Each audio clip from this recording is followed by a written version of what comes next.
Today we have a really fun attacking game from Hikaru Nakamura. This is a kind of game that goes down really smooth and is very satisfying to play over. A real pleasure. I think you're going to enjoy it. This game was played in 2009 at Toronto. His opponent is international master Michael Barron. And Hikaru has the white pieces for this game. Michael Barron has the black pieces. Let us jump right in. Hikaru begins with d4, and his opponent plays f5, or the Dutch defense. Pretty much every defensive system that black has against d4 is trying to stake out some control over this e4 square. And this is the most direct, probably, and probably the riskiest too. d5, of course, is most common. He does loosen his king a little bit, but at the same time, he gains space on the king side. Black would love to attack white's position on the king side. Hikaru plays c4, just a natural queen's gambit type move. Knight to f6, knight to c3, and g6. This is known as the Leningrad Dutch, as opposed to, say, a classical or a Stonewall, which are different structures.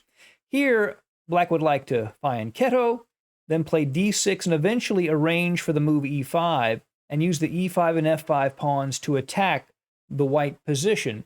But as white, you don't want to allow black to just get a comfortable setup like that. You want to interrupt them before their plan gets rolling, and Hikaru does that immediately with this move, h4.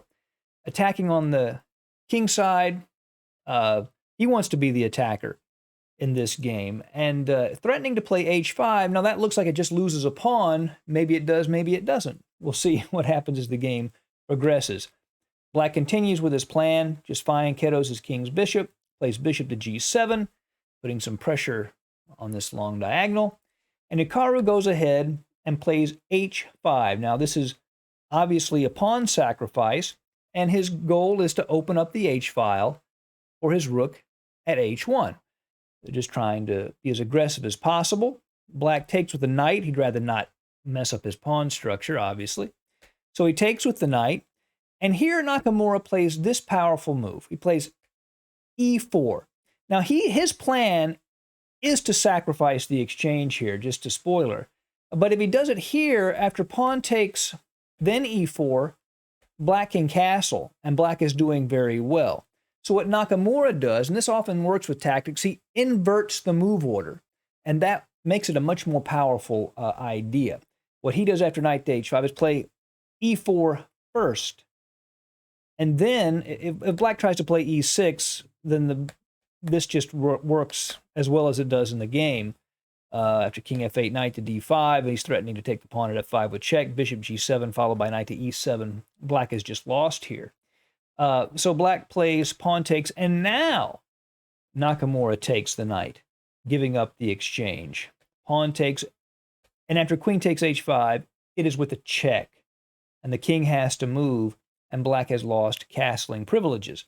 Now Nakamura has given up a lot of material here. He's down a rook and a pawn in exchange for a knight. That's, a whole piece worth of material. So his attack must work. If black can defend the immediate attack, black is going to win. So his threat has to work. His attack has to work. So bishop to h6. Black has only one piece immediately defending this king and controlling these dark squares.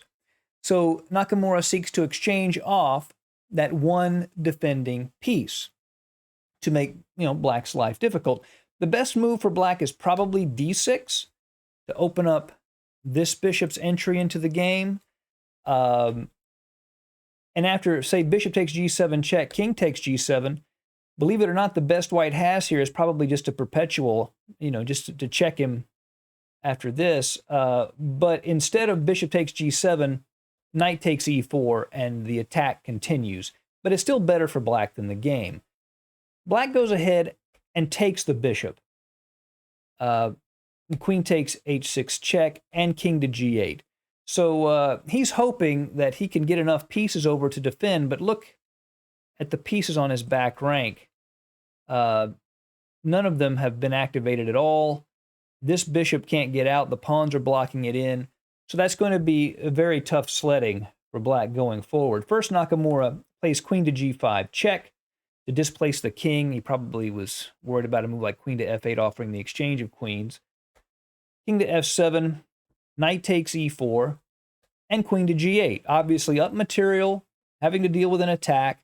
Black wants to exchange queens. White does not want to exchange queens. So Nakamura plays queen to f4 check, hitting the king and attacking the c7 pawn. And after king to e8, he takes that pawn. Now some may say, well, you're down a piece, you're trying to attack.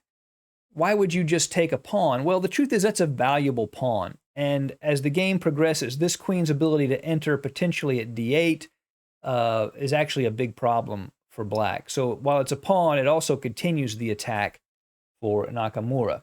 Knight to c6 developing. And there's nothing concrete yet for white. So Nakamura just goes ahead, castles long, adds the rook to the defense of the d pawn. Here, the strongest move for black is probably the immediate d5. It hits the knight, it puts some pressure on the center, and liberates his queen's bishop. White is still better here, don't get me wrong, but that was probably the best option.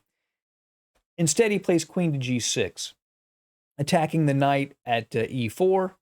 Nakamura, he defends the knight, but notice not only is he using the rook to defend the knight, this rook is also opposite the black king. So there are even some possibilities at some point of a knight to d6 check and things like that, which black would rather not deal with. So he goes ahead and moves his king to f7, trying to escape those attacking lines.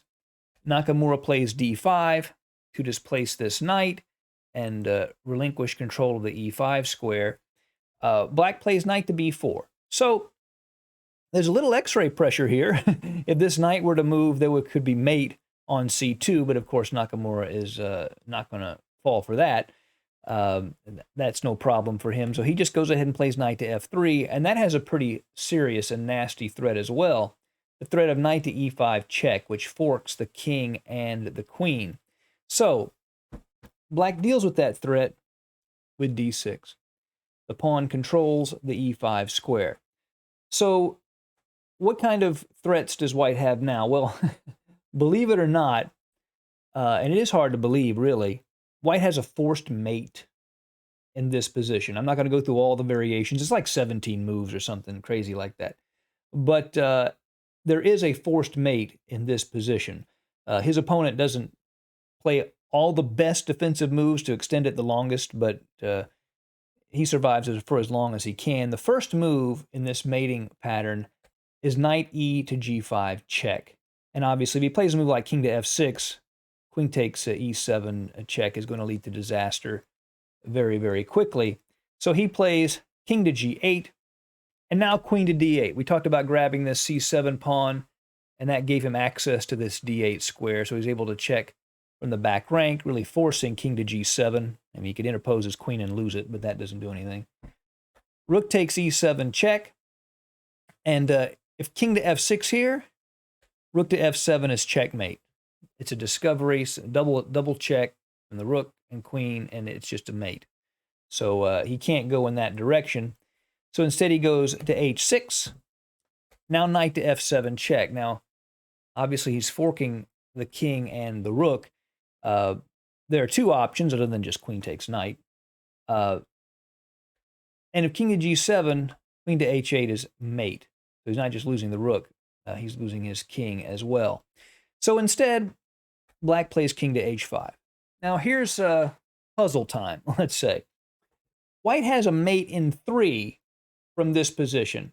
I'll challenge you to find it here, but one little hint, it looks like a mate in 2 at first, but it's actually a mate in 3. So I'll give you a second to see if you can find it. You can pause the video if you'd like. Okay, here it comes. The move is rook to e5 check. That is the move Nakamura played in the game. The move to make it 3 moves here, he can just block once with his queen, right? That leads to, after rook takes, bishop takes, queen to g5 would be mate.